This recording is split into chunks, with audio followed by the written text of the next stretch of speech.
Harnessing the Unicorn by Susan O'Neill.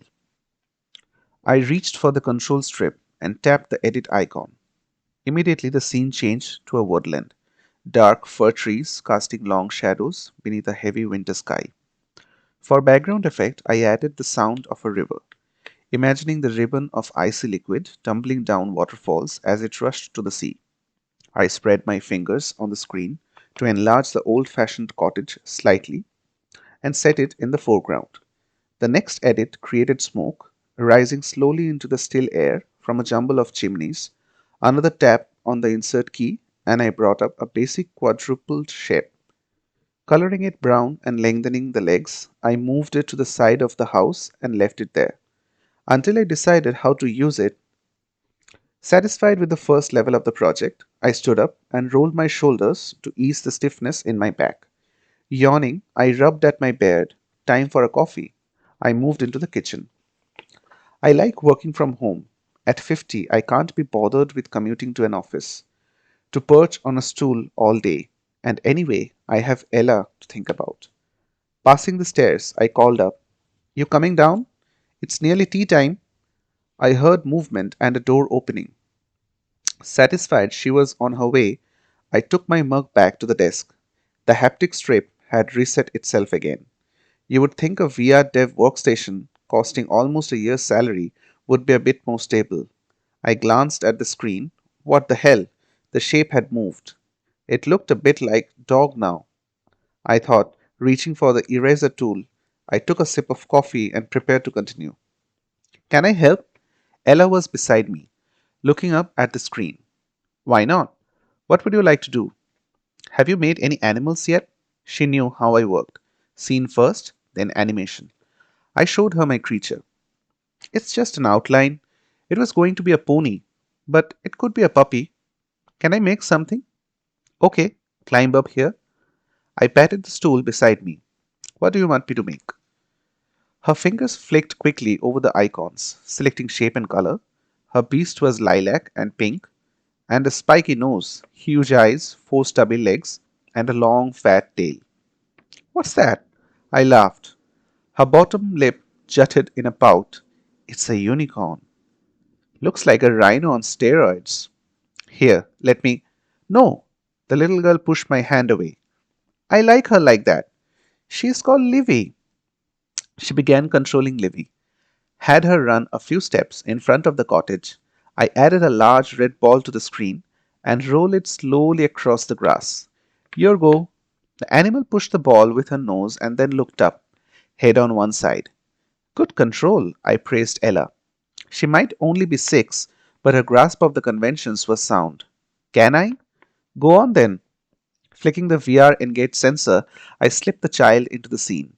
Not strictly legal, but it was a test environment. There was no danger. With Ella out of the room, I settled down to concentrate. I sipped my coffee, adding more plants, a low white painted fence, and a side gate. I was half watching Ella play, half sketching in the cottage chimneys against the roof line, when a slight movement beneath the trees made me look more closely. I realized I hadn't erased the other animal. It was moving slowly, almost stealthily out of the shadows, across the meadow towards Ella.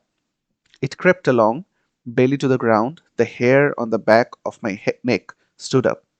I was watching it evolve into a wolf, and a huge one at that. The coarse, thick pelt rippling along its flanks with the constant, slow, creeping movement. I reached for the microphone and spoke quietly so as not to frighten Ella. "Come out of the game now, Ella.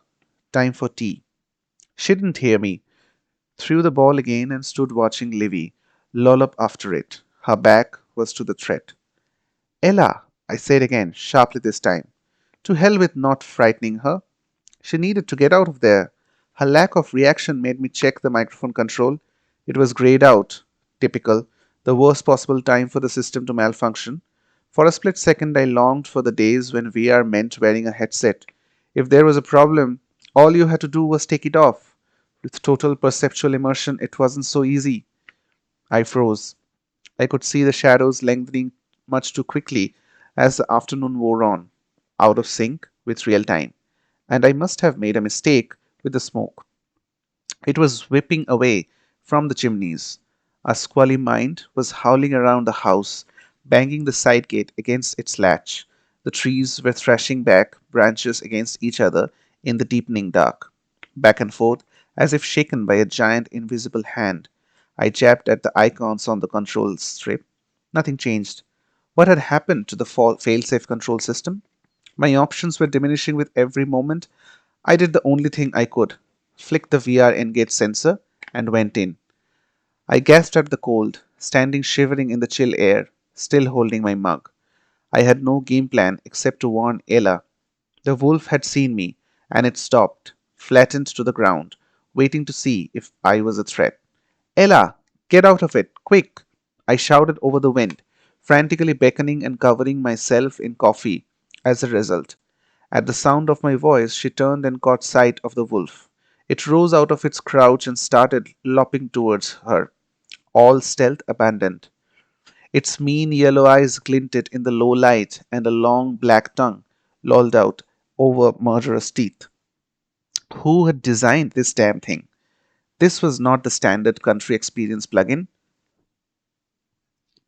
I threw my mug at the wolf. It missed.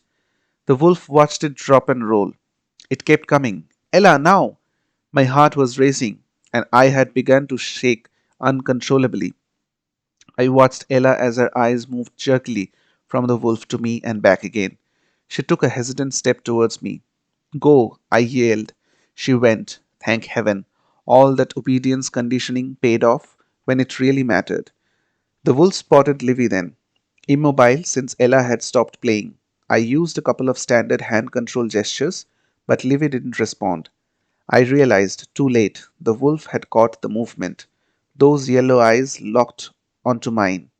Its breath left puffs of vapor in the freezing air as it started to move. I touched the stop pad on my wrist, expecting to find myself back at my desk. Nothing happened. I tried again, with my pulse hammering. My synapses must have been overloading the bodycom system. The wolf was picking up speed, coming straight for me. There was no cover, no handy lump of wood, nothing to defend myself with. I knew better than to run. I dropped into a squat, covered my head as best as I could, and waited for the impact. I felt a series of juddering thuds, driving from the earth up into my legs. Livy was roaring towards me, enormous now. She was 2 tons of pounding pink and purple muscle, with fangs like steel scimitars and great leathery wings thrashing the air out of the way. The wolf fled, yelping, its ruff flattened against its body. Livy thundered past me in hot pursuit. I uncurled myself and stood, my breath snatching out of my chest in sharp gasps. I'll reboot, said Ella's voice. There was a pause. Can you get out now? My pulse took a moment or two, but finally slowed down sufficiently for the stop pad to work when I pressed it with shaking fingers. I staggered as I found my feet again, back in my room. That was entirely too close, way too much reality for a level 4 experience. Did you like that? What I did with Livy? Did you? Wasn't I quick? Wasn't that cool? With the naivety of any 6-year-old, of course, she wanted praise for her efforts. Once I got my breath back, I told her again and again how clever she was. She crowed with pleasure, jumping jerkily up and down, nearly catching me under the chin with her head. When I bent to hug her, a quick look at the master controls showed me that she had low energy. It was affecting her coordination, and she was ready for her tea. So I powered her down while I started my hunt for the bug in the software that had nearly killed me. Suzanne lives in South London studying for a degree. She is also working on a book of short stories. Her story, Harnessing the Unicorn, was selected a finalist in Short Edition's Button Fiction Spring 2019 contest.